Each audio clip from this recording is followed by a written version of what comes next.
నమస్తే, welcome to our channel. నేను మీ సిరి.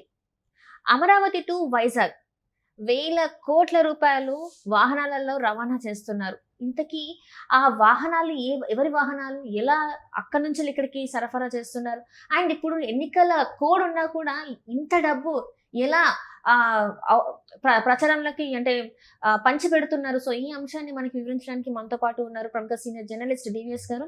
నమస్కారం సార్. నమస్తే సార్, ఇప్పుడు చూస్తున్నట్టయితే ఎన్నికల కోడ్ ఉన్నా కూడా అంటే కొంతమంది ఏంటంటే ప్రజలకి తాయిలాగా డబ్బులు ఇవ్వడం, మాకు ఓటేస్తే ఇన్ని డబ్బులు అని చెప్పేసి ఇవ్వడం, ఇదంతా ఏంటంటే అమరావతి నుంచి వైజాగ్ కూడా కొన్ని వేల కోట్లు వాహనాలలో తరలిస్తున్నారని చెప్పేసి మనకి వార్తలు వస్తున్నాయి. ఆ తరలించే వాహనాలు కూడా ప్రైవేట్ వాహనాలు కాదు, గవర్నమెంట్ వాహనాలు, పోలీస్ వాహనాలు అని చెప్పేసి మనకి వార్తలు వస్తున్నాయి. ఇందులో ఎంతవరకు వాస్తవం ఉంది?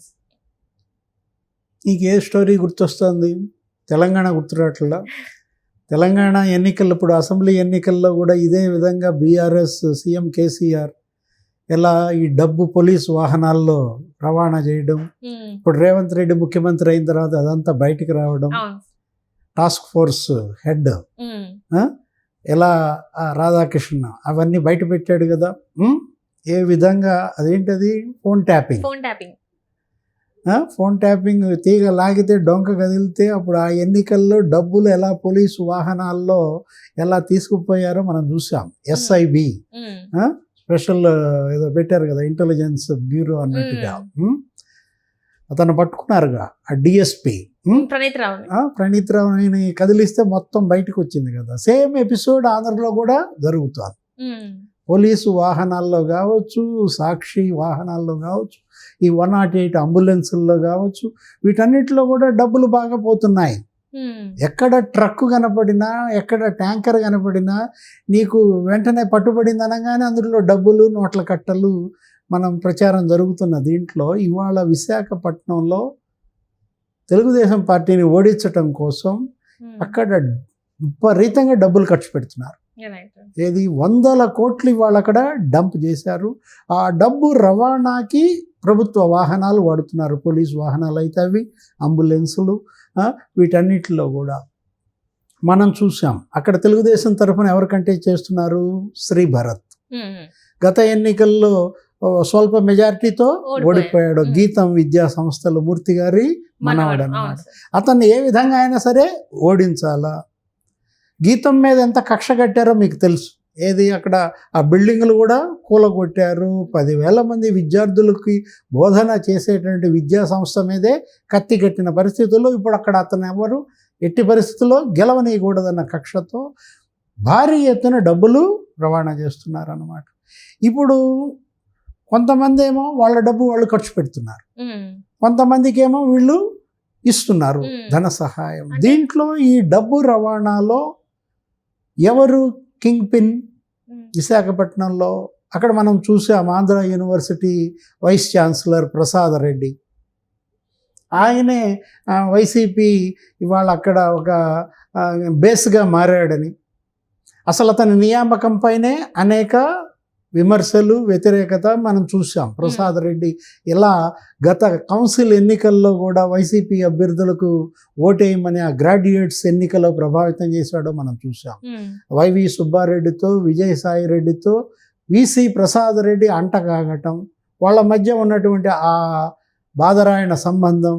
ఇప్పుడు ఈ డబ్బు రవాణాలో కూడా విసి ప్రసాద్ రెడ్డి కీలక పాత్ర పోషిస్తున్నాడనేది సోషల్ మీడియాలో ఇవాళ ప్రచారంలో ఉందన్నమాట.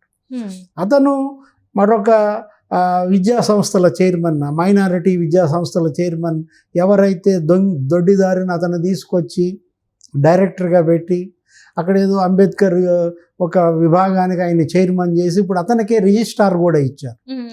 ఆంధ్ర యూనివర్సిటీ రిజిస్ట్రార్గా ఆ జేమ్స్ స్టీఫెన్ నియామకం కూడా విమర్శల పాలైంది. అసలు ఆయన దానికి తగ్గ సీనియారిటీ లేదని, ఆయన అసలు ఒక జూనియర్ అని చెప్పి అక్కడ ఉన్న జనసేన వాళ్ళందరూ కూడా గవర్నర్కి కూడా ఫిర్యాదులు చేశారు. ఇప్పుడు ఆ జేమ్స్ స్టీఫెన్ ఈ డబ్బు రవాణాలో కూడా అతను కీలకంగా మారాడు. ఆయనకు ఉన్నటువంటి విద్యా సంస్థలు ఏంటి, అక్కడ ఉన్న మైనారిటీ విద్యా సంస్థలు, ఆ సంస్థల్లో ఉపాధ్యాయులని, టీచింగ్ ఫ్యాకల్టీని కూడా వైసీపీ అభ్యర్థులకు ప్రచారానికి ఉపయోగిస్తున్నారని, తల్లిదండ్రులను ఆ విద్యార్థులను కూడా దీనిలో వాడుతున్నారని మనం మీడియాలో చూస్తున్నాం. ఇలా ఎవరైతే ప్రభుత్వ పెద్దలుగా ఉన్నారో వాళ్ళంతా కూడా ఇవాళ విశాఖపట్నంలో వైసీపీ గెలుపుని ప్రతిష్టాత్మకంగా తీసుకున్నారు. అక్కడ ఎట్టి పరిస్థితుల్లో తెలుగుదేశం గెలవడానికి వీల్లేదు అని కక్ష గట్టి, ఎందుకంటే ఇప్పుడు అక్కడ గనక జగన్మోహన్ రెడ్డి వైసీపీ గెలవకపోతే ఆ 3 రాజధానుల సిద్ధాంతమే ఇవాళ ప్రజలు తిరస్కరించినట్టు అవుతుంది. గతంలో జగన్మోహన్ రెడ్డి తల్లిని అక్కడ పోటీ పెట్టారు. అప్పుడు ఏ విధంగా విజయం అని ఓడించారో మనం చూసాం. తల్లిని ఓడించారన్న కక్షతో విశాఖపట్నాన్ని 5 ఏళ్ల జగన్మోహన్ రెడ్డి ముఖ్యమంత్రి పరిపాలనలో ఎలా విధ్వంసం చేశాడో మనం చూసాం. పర్యావరణ విధ్వంసమే కాదు, దగ్గర 28,000 కోట్ల విలువైన ప్రభుత్వ భూములను తెగనమ్మేశారు. వేలంలో 40,000 కోట్ల విలువైనటువంటి భూములను కబ్జాలు చేశారు. అక్కడ ఎన్ఆర్ఐల భూములకు రక్షణ లేదు, దేవాదాయ భూములకు రక్షణ లేదు. మీరు అడిగితే ప్రశ్నిస్తే వెంటనే మీ భూమిని 22A పెట్టేస్తారు, కాంట్రవర్సీ ల్యాండ్గా చూపిస్తారు. మళ్ళా వెళ్ళి మాట్లాడుకుంటే తప్ప అది విముక్తం కాదు. ఆశ్రమ భూములను కబ్జా చేశారు. ఇలా ఇప్పుడు ఋషికొండకు గుండు కొట్టారు అన్నమాట. అక్కడ ఒక 500 కోట్లతో ఒక భవంతి నిర్మించారు.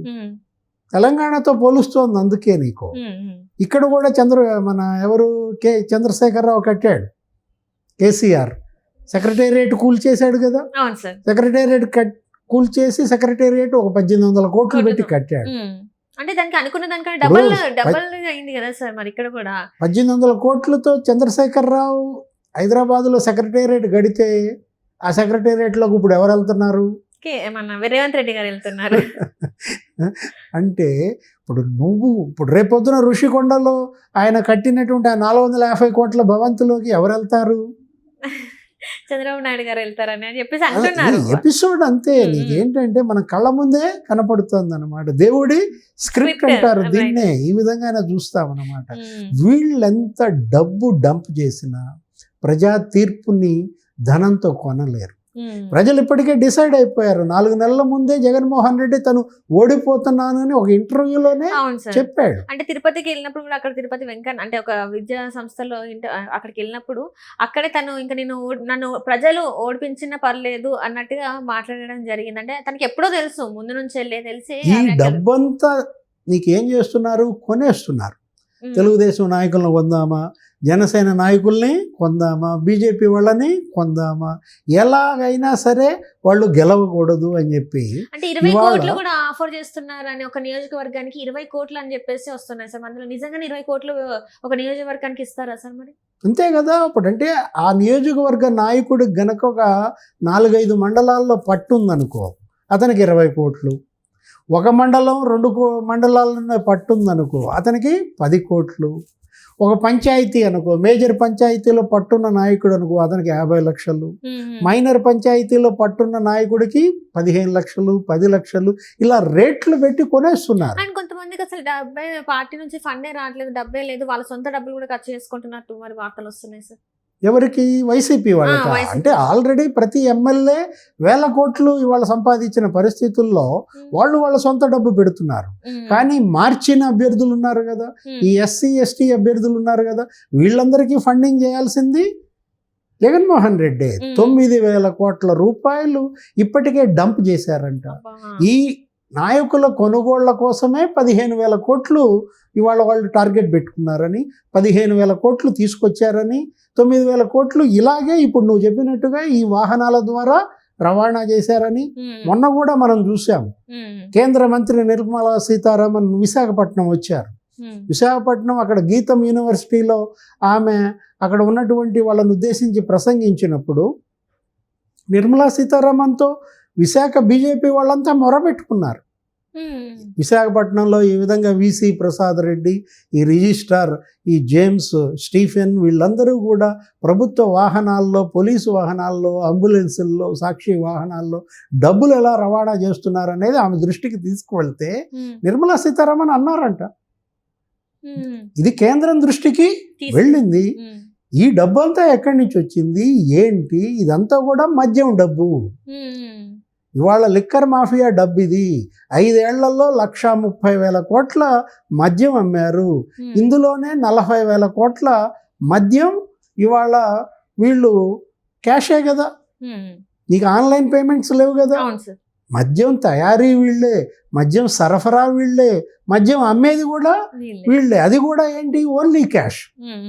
ఆ క్యాష్ అంతా కూడా తాడేపల్లి ప్యాలెస్కి వెళ్ళిందని, అవును సార్. తాడేపల్లి ప్యాలెస్ నుంచే ఇవాళ ఇవన్నీ కూడా ట్యాంకర్ల రూపంలో మొన్న కూడా మనం చూసాం, ఏదో ఒక ట్యాంకర్ సీఎం ఆఫీస్లోకి వెళ్ళింది. తాడేపల్లి ప్యాలెస్లోకి వెళ్ళిందని, ఆ ట్యాంకర్ చెక్ చేయకుండా లోపల పంపించారని, మళ్ళా ఆ ట్యాంకర్ బయటకు వచ్చిందని, దాన్ని డబ్బు ఉందని అనేక ప్రచారాలు జరుగుతున్న దీంట్లో ఇవాళ అమరావతి నుంచి విశాఖపట్నానికి ఇంత పెద్ద మొత్తంలో డబ్బు ఎలా తరలి వెళ్ళింది.